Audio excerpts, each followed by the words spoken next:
I hate it when people complain about something, but they don't want to do anything about it. They felt, because I was a neighborhood person and a neighborhood activist, they felt more comfortable with me. I wasn't the type of elected official that said, oh, you can call my office or you can have your people call my people. I don't have people. The thing that I have that's even more isolating is that, I'm the only woman. I've got till the end of this year, and I've got so much more work to do before the end of the year.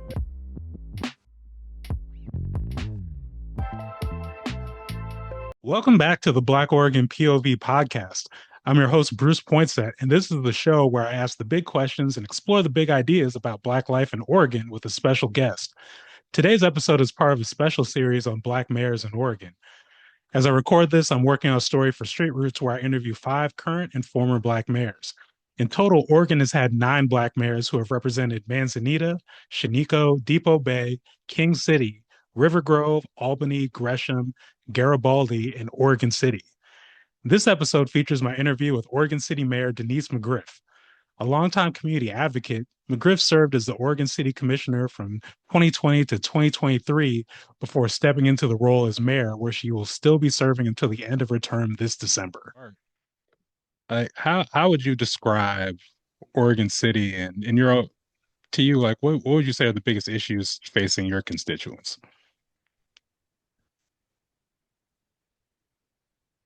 I would have to say it is, just from my 190-degree view, I would say it is trying to make sure that we get information out to people that is timely, that is informative, and trying to answer those questions, because we'll put out a post or our newsletter or whatever, and 10 minutes later somebody will ask the question that's already a part of the stuff that we just sent out. And I'm like, y'all know how to read? I don't know, and trying to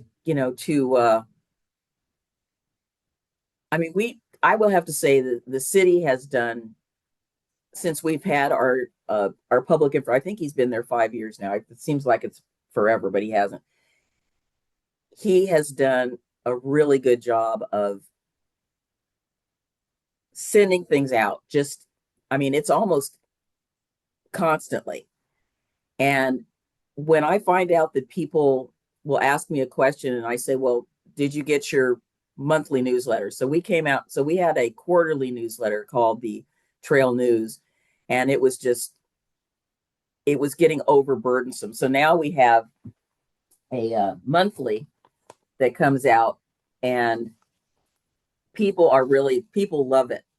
They've loved Trail News before, but now they really like it. So for me, everybody gets this in our zip code, not outside the city limits anymore, but everybody gets this. And this has got so much information. So I find it incredulous when somebody asks me. So I said, well, did you get your Trail News? Well, yeah. Okay. Well, this is in there. So I'd say making sure that we get people. Sorry, something from popping into my screen. I was like, I don't care about that. Get out. So I'd say it's probably that. And then there's, the silent majority or minority that never has anything nice to say. To give you an example, we had posted a picture of a rainbow over the bridge. Somebody had something snarky to say about it. Why? I don't get that. So, kind of along those lines, can you just talk about in your as far as just like the elections, like when you first got elected mayor, and then even like the re-election, can you just talk about like the atmosphere around the campaign and what it was like in Oregon City and what it was like around, I guess, like the city's response to you running at that time? Okay, so when you say the city, you're talking about the city government, or you're talking about the city community? The city community. Yeah.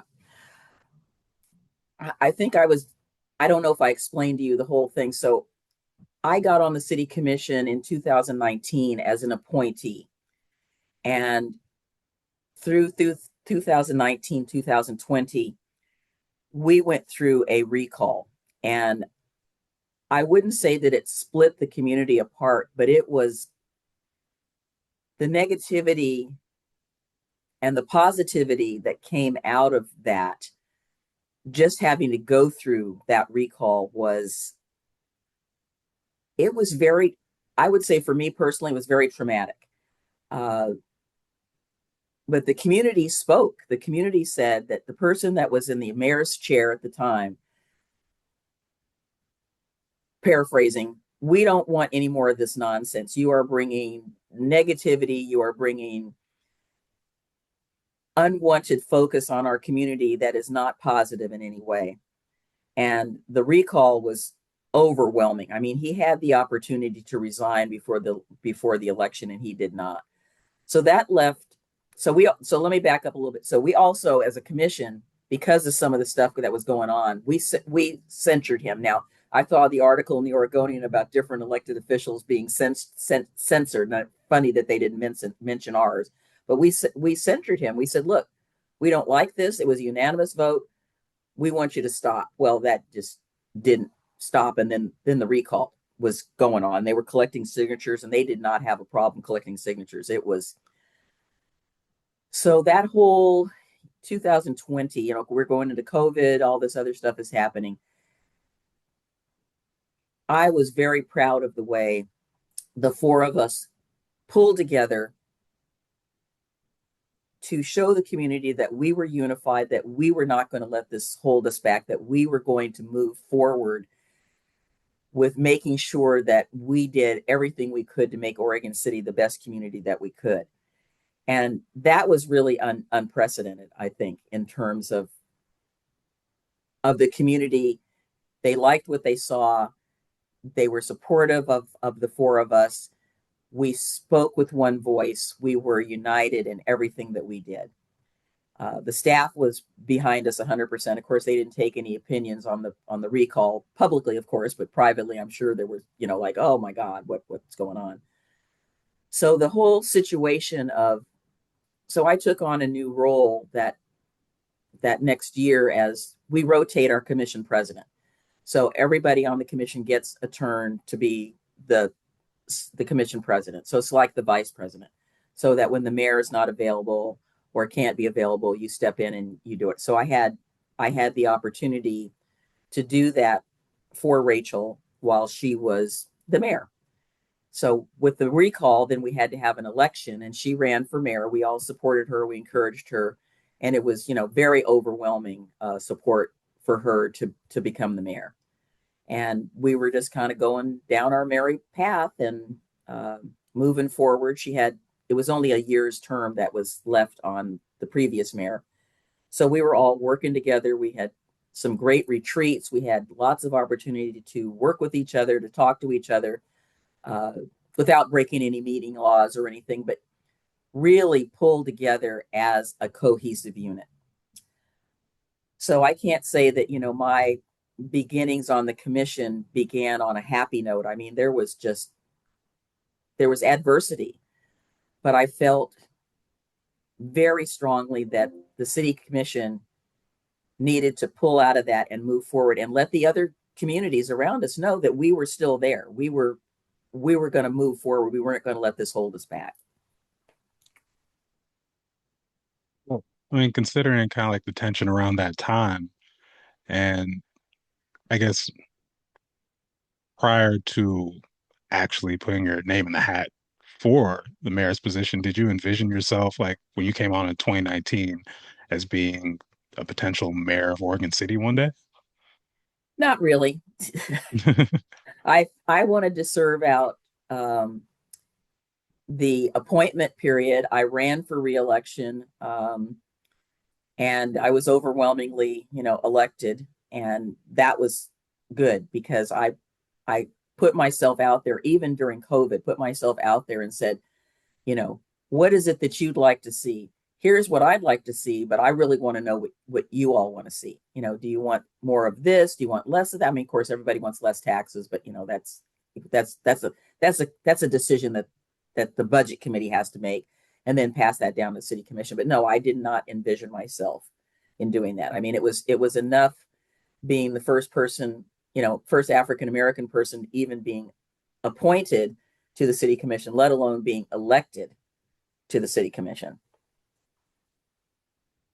And kind of to that point with like having so much support, one of the common themes I've heard of just like any first elected of color and basically everywhere in Oregon is that usually there's a lot of like excitement around the campaign, even if it's like even like the most polarized places. But then once the governing starts, that there's a sense of isolation and in general, like one of the I'm not gonna call it like a cliche, but like thing I commonly hear is that like the only people who show up to city council meetings are the people who are angry about something. Would you say that's been true in your case? No, I would say it's about I'd say it's about 80-20. Hmm. People come on the positive side. Sure, we have people that come in and have uh, a grievance, but what I have found in Oregon City is that people come to draw our attention to an issue that they feel is important that we should address. It's not so much, I'm really, I'm as mad as hell and I'm not going to take it anymore. We don't really get a lot of that. I would say that after I was elected to the city commission, the thing that was so gratifying was so many people said to me, I am so glad you're there.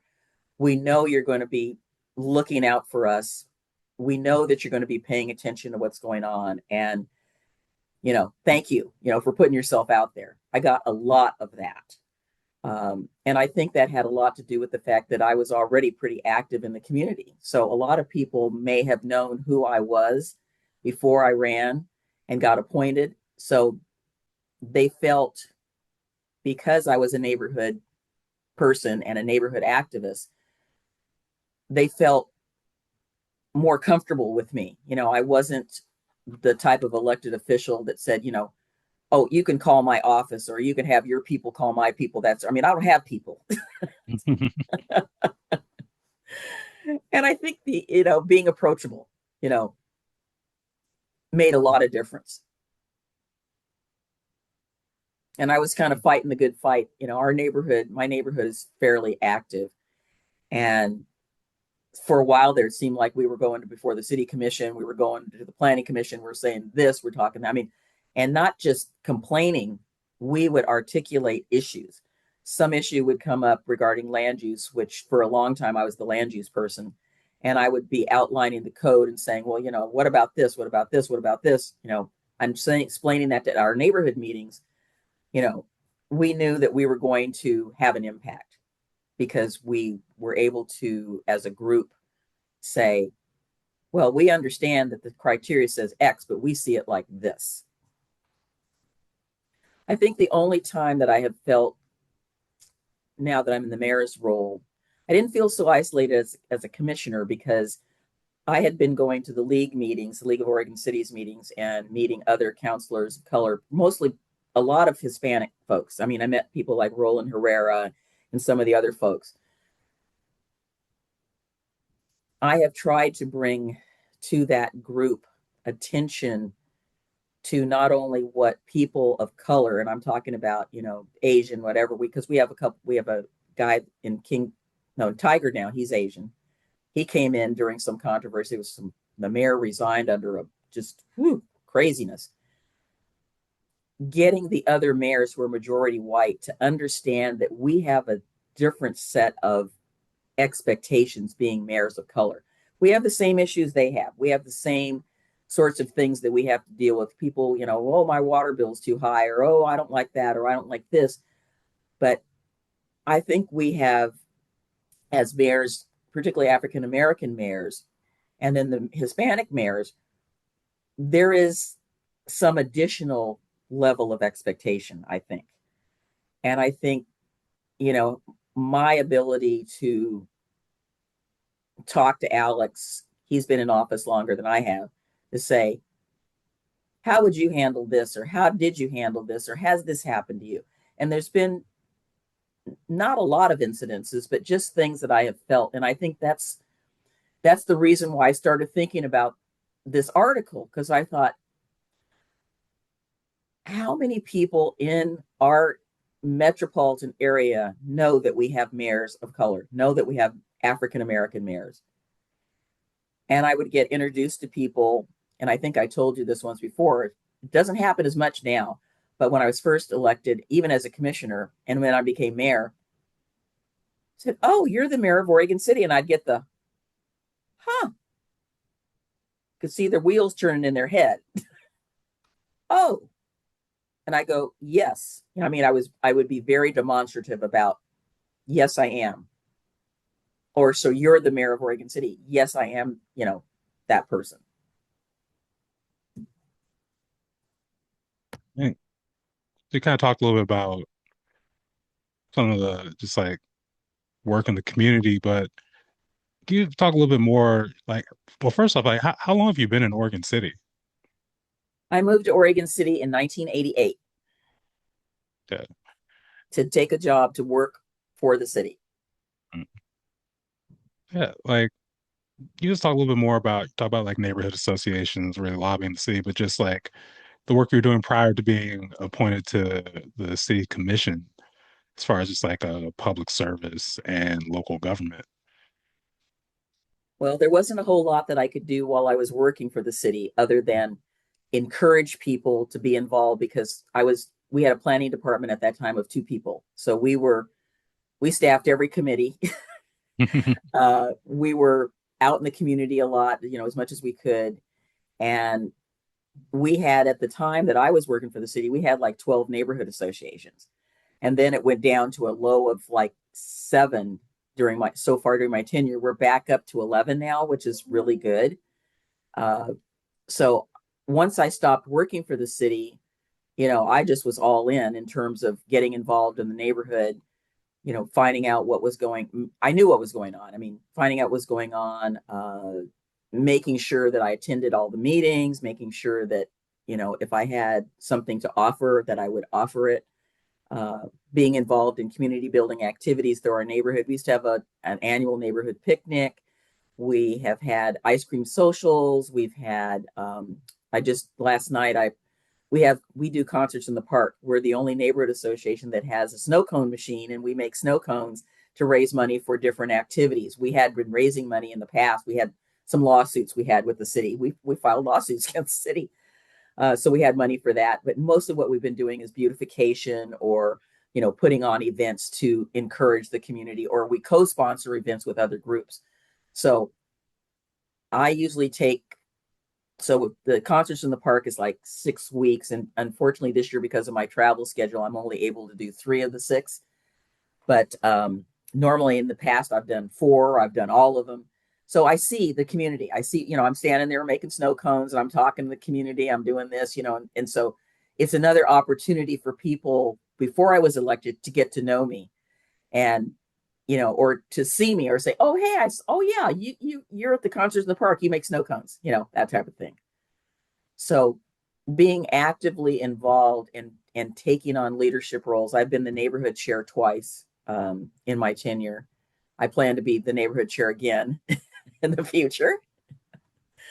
Uh, it's just something I feel very compelled to do. I mean, I hate it when people complain about something, but they don't want to do anything about it.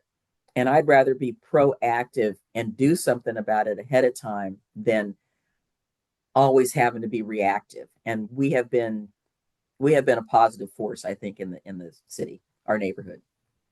I mean, when McLaughlin comes to the table, people pay attention. And So, that's so I'll just tell you. So when I was in graduate school in Eugene, I was the president of my neighborhood association as a graduate student. hmm. I mean, I'm curious how many, never mind students, but just younger people were a part of that neighborhood association. I'm very curious. Not very many. That was my assumption. But to bring it back to Oregon City, what would you say has been the biggest challenge of your tenure so far?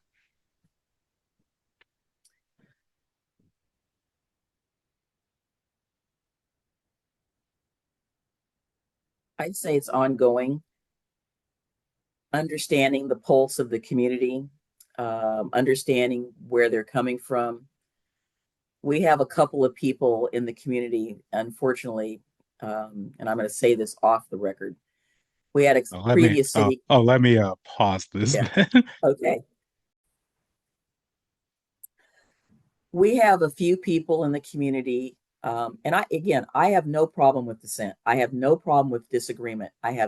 But I like to sit down with somebody and explain to them what's going on, give them documentation, and let them make their decision. But sometimes you can give them all the information in the world, as you know, from the other stuff going on in Washington, D.C. It doesn't matter. They're going to believe what they're going to believe. And I heard somebody, I was at a seminar at the League of Oregon Cities, and I'm trying to remember the quote. I wrote it down somewhere in my phone. The guy said, I don't care about the facts. I only know what I believe. And I was like, when he said that, it hit me like somebody had taken two symbols in one of those Bugs Bunny cartoons, and my head was in between it, like, boing, ding, ding, ding. And it wasn't that it was a revelation, but it was. I mean, I think I knew it because, I'm walking, I'm downtown. I'm talking to, a friend, and I see one of the shop owners, and I stop and talk to them, whatever. And this guy drives down the street in his car, and he says, thanks so much for bringing the homeless to Oregon City. Like, what is that about? I single-handedly brought homeless people to Oregon City.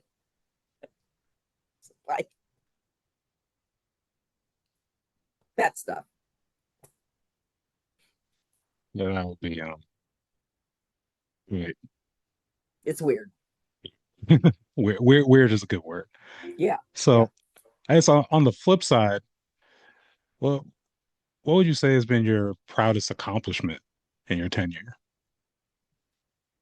There's a lot. Um, Being open, being available,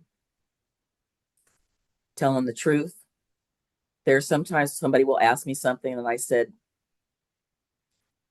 if it's confidential or something, I said, I can't really talk to you about that. I'm not at liberty to say, but if you talk to this particular staff person, they could give you more information.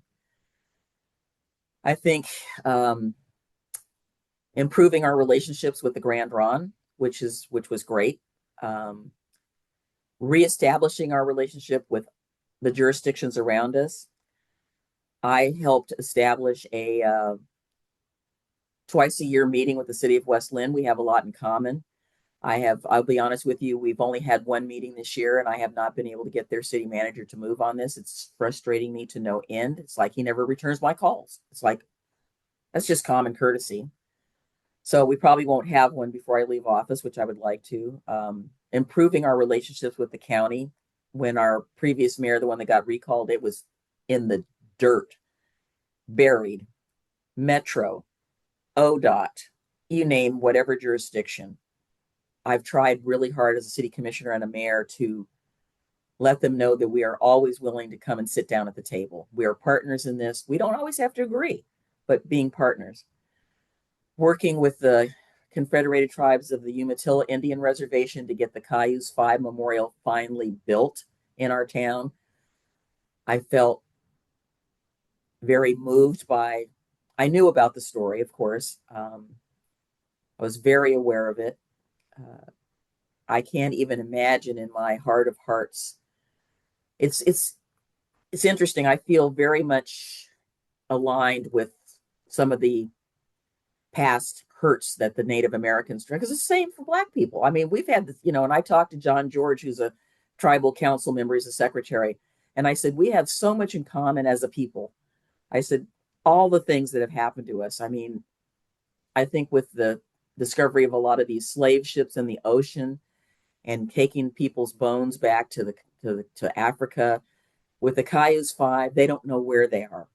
They don't know where the pieces of them are because at the time, the white people in Oregon City and the community at large thought it was a spectacle. I've heard rumors about the bones being sold as trinkets. So they have a deep wound that they are trying to heal. They want to bring their people back home. I don't even know. I wouldn't even know where to begin to tell them where to start. There's rumors, well, we think they were buried here, or we think they were buried here. nobody knows. And I was so proud to be able to stand up on behalf of this community and say that we were sorry for what had happened to them. And it was so emotional for me at that time. I'm very proud of that. We went over there to meet with them. We have an intergovernmental agreement with them. Um, I wish I could say the same for the other tribes. We don't. Um, there's this, as you know, a rivalry or disagreement between the Grand Ronde, who we're on their homelands, versus everybody else who said, "Well, we've been here too." And I said, "I'm not getting involved in that." So it's a fine line that I have to tread. Our city has to tread, not just me, between the tribes. We want to be welcoming and open, but we don't want to look like we're taking sides with anything. And we got consensus from the Grand Ronde about this monument, and that it took forever because they were dragging their feet, unfortunately, a little bit, but it happened. I'd like to see phase two be approved by the Grand Ronde before I leave office. Um, it would be an area where there'd be some benches and a place for contemplation and reflection.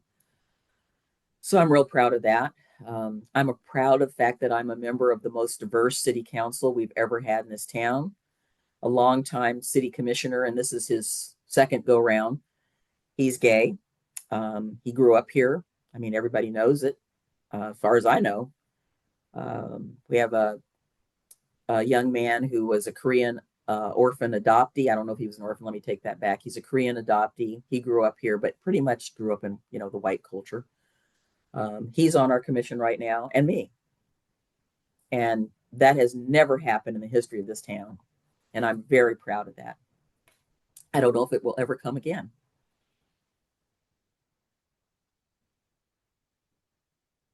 Oh, that's on a, we can talk about, it's like history right now, but with the theme of the story kind of being just the experiences of Black mayors in different cities, can you just talk a little bit about kind of like the connection you all have? And do you feel like you're able to kind of like go to whether it be Mayor Johnson in Albany or, Mayor Stovall in Gresham or I've like, talked to Tim.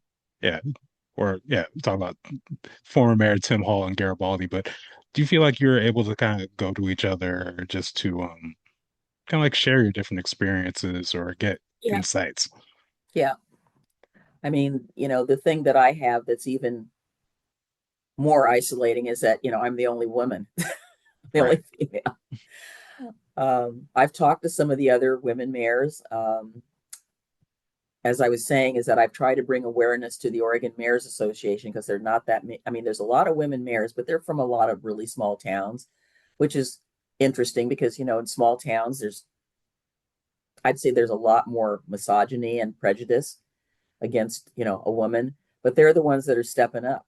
So we've had sessions. I'm so proud that we had a session when Councilor Imami from Happy Valley, he facilitated. We had a session on how we, counselors and mayors of color at the League of Oregon Cities, how we deal with the day to day, how we deal with everything.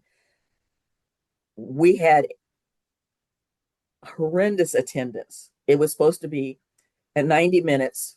We were there for 2.5 hours because people still wanted to talk and people wanted to dialogue with us. I mean, it was so gratifying. I participated in helped facilitate a session last year at the Oregon Mayors Conference in Baker City on women mayors, our challenges, our opportunities, what we face, because the guys don't face this. And I think it was a friend of mine who said to me, she said, I know that there are, few other Black mayors in Oregon. But she said, and I think that was about 2.5 years ago when I started writing this article. She said, "Do you know you're the only woman mayor?" And I think that hit me again like a ton of bricks. And I thought, okay, well, Gladys McCoy was a city councilor, I mean, a county commissioner and the chair, and listed, other Black women I knew in the state. But so that's probably the only place I feel a little isolated.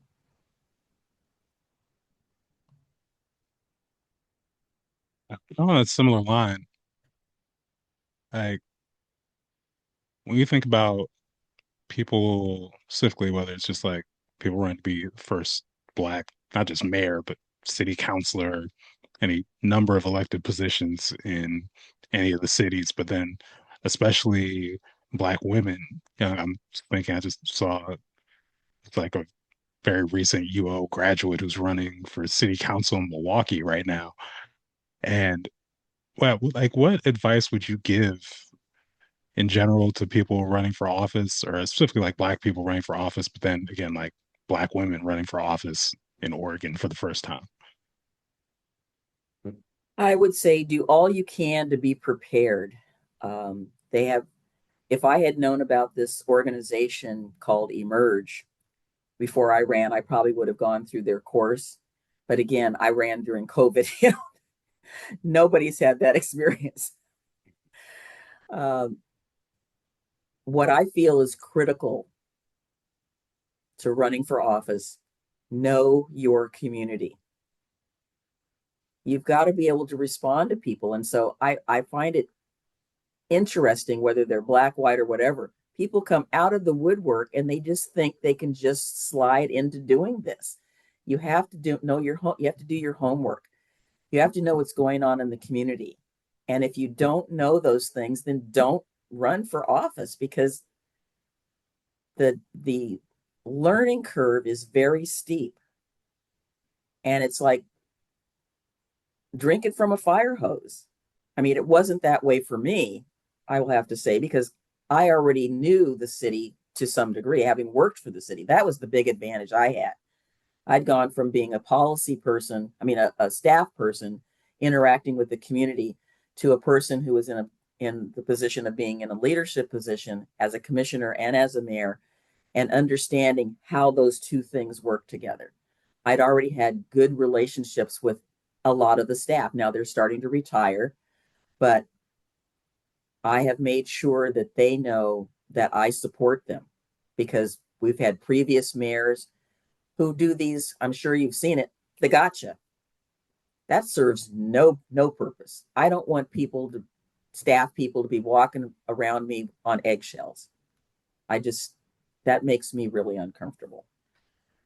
So I think that's is an African American woman running for office in Milwaukee? Yeah, yeah. Her name's Ali Ball. Okay, Haven't I haven't met her yeah. yet, but I would actually be. I'll have to talk to Lisa Beatty, the mayor of Milwaukee. I work a lot with not work a lot, but I keep in communication with Adam Korabi, who's he's American Iranian. He's on the council. Sharp guy.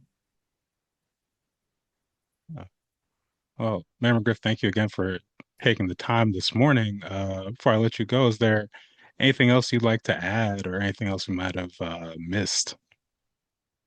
Well, I think you mentioned the some days the weight of being first gets a little heavy, but then I think about something my dad said to me, said, you have to start somewhere.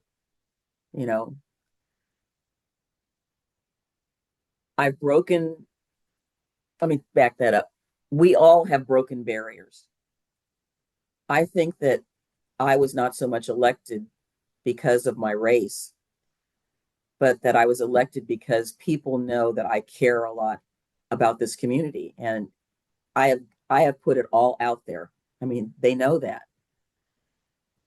I think that the fact that I'm African American, that I'm a woman, has been a bonus for them. I really do. And I think Alex and Travis, and I wish Tim had had a better experience. Ken talks very fondly about his experiences in King City, and people that I know there speak very fondly of him, and that he did a good job. And I hope that that's the legacy that I can leave.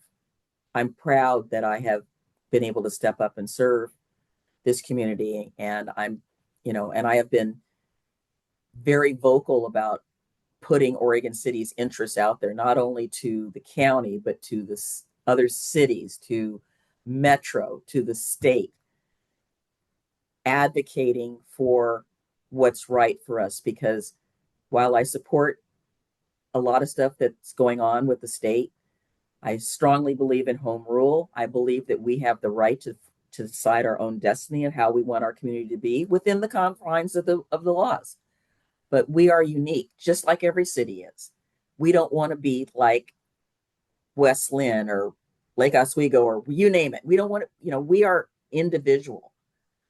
And I hope that people don't continue to look at Oregon City as, predominantly white conservative town, because there's a bunch of liberal people here too. I mean, it's a big, microcosm.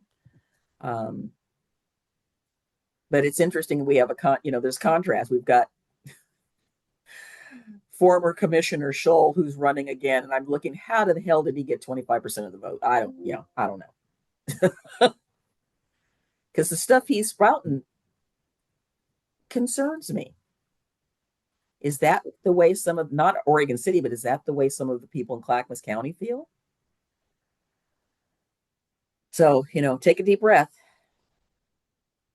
I've got till the end of this year, and I have got so much more work to do before the end of the year.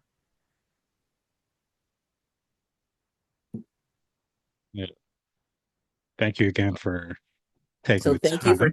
thank you for taking up my challenge. Thank you for further articulating what I feel is a very important topic, a very important subject that people in this state need to know about. And the fact that they didn't and they don't says something about Oregon, and we need to put it out there. Because as I told Mariah Rocker the other day, I said, the four of us and then the three of us, we are Oregon Black pioneers. I didn't realize it until she said it that way. And I said, yes, we are. Please like, comment, share, and subscribe so we can help grow this channel. And if you want more content, make sure to follow Black Oregon POV on Instagram.